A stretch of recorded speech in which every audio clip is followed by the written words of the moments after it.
Magandang araw mga kamekanik. Inikot ang gulong, may tunog na gilingan.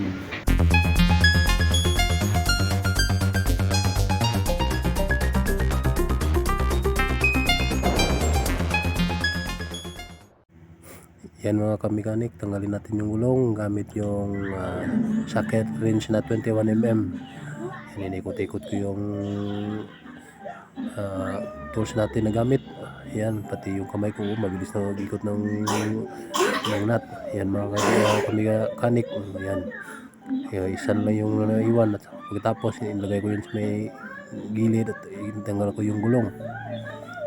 Yan mga kamekanik, tinignan ko pang sinisilip ko yung mga dapat tanggalin.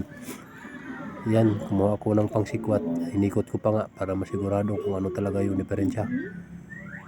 Yan mga kamekanik, inikot ko pa yan na yung may-ari. So yung isa na yan ay kasama ko yan na mekaniko din. Ayan, sinikot ko yung takip ng spindle bearing. Ayan, nakita na yung nut. Yung kinuna na kasama ko ng socket na 3/4 drive na 30mm.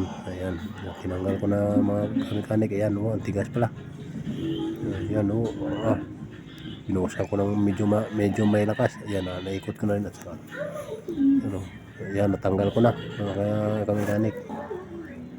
Yan, tinignan ko yung ano pa yung diferensya at saka sinabi ko na yung bearing talaga. Ayan mga kamekanik, so dinala namin yun sa may table vise. Yan mga kamekanik, yan yan na yung may-ari, nagatingin-tingin pa. Tapos pinunasan ng kasama ko kasi mayroong grasa. Tapos ginamitan natin ng Philippine technique. Ayan, pinukpok ng matilyo at saka sinikwat ng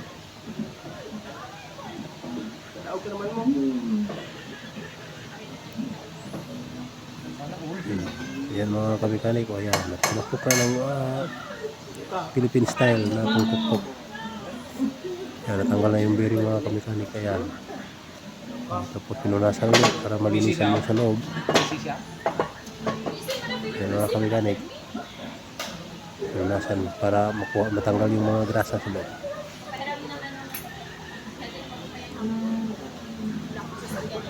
Hindi pa yung may-ari, nagatingin-tingin pa. Pinunasan talaga. Ayan, tinanggalan natin yung outer cage.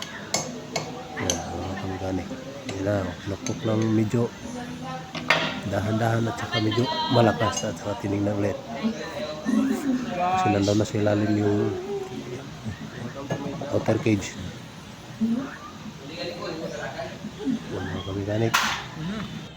Yes, yes, sir. That's it. Yan yung sirang bearing na natanggal natin mga kamekanik. Yan natin yung numero ng mga bearing kasi bilihan ng bago. Tinignan ko pa dito sa may spindle kung mayroon pang mga dapat na palitan at okay naman. Pinunasan ko lang kasi mayroong mga lumang grasa na nakadikit pa. Ayan mga kamekanik, kasi pag di natin punasan baka mapunta dyan sa brake shoe at saka sa brake drum, hindi na mag-function ng maayos yung ating brake system.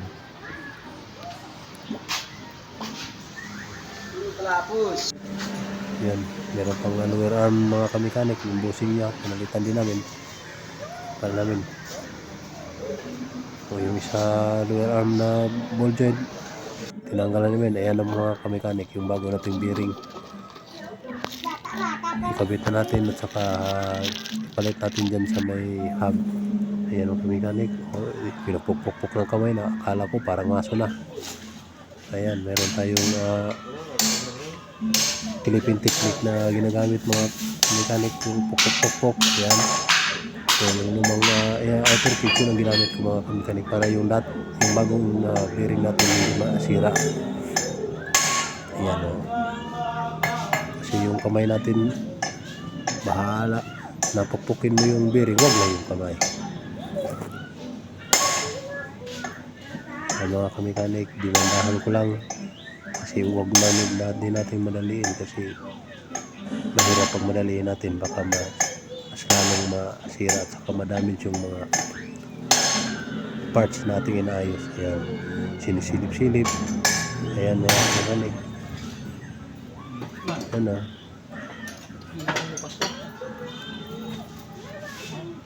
Circlip.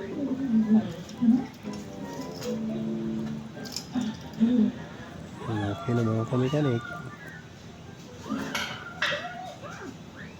Kinabit natin yung circlip niya. Sinsya na kayo na medyo madilim kasi parang ulan yan kasi. Ang posisyon ng camera natin nasa against the light. So medyo yung camera natin nag-sariling adjust. Yan mga kamekanik, natapos na din at saka binalik ko na.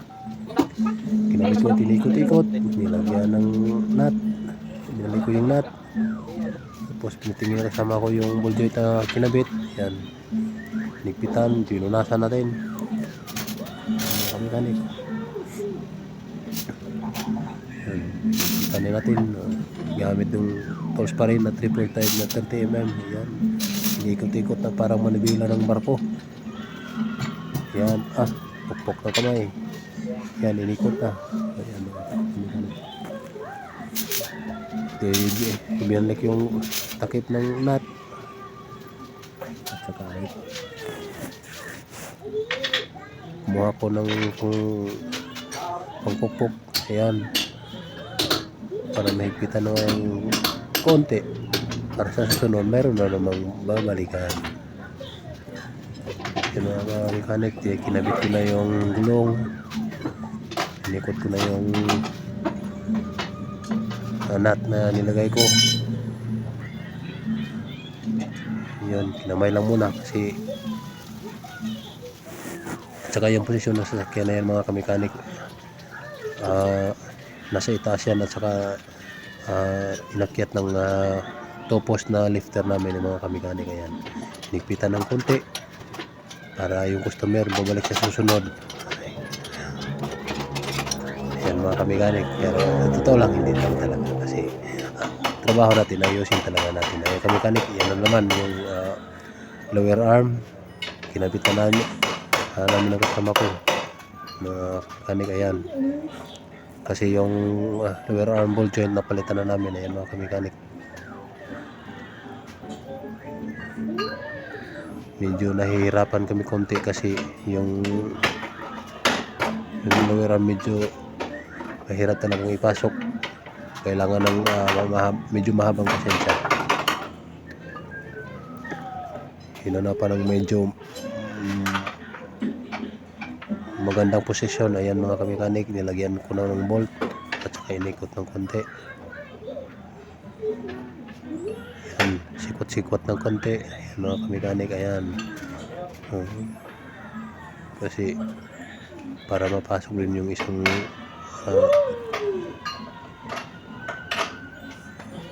mekanik. Ayan, napasok na mga kamekanik, nilagyan na ng bolt ang kasama ko. Yan, sinisikot-sikot ng konti, pupok-pupok ng konti.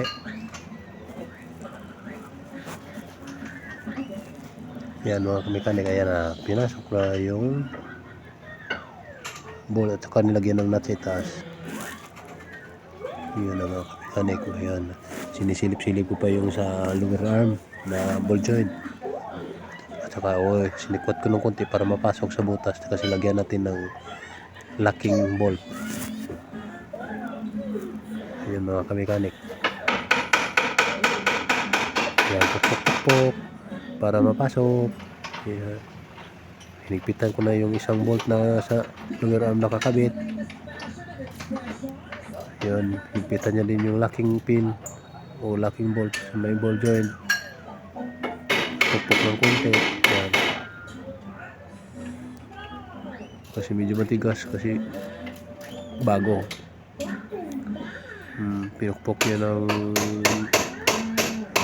pukpok yung bolt na locking bolt.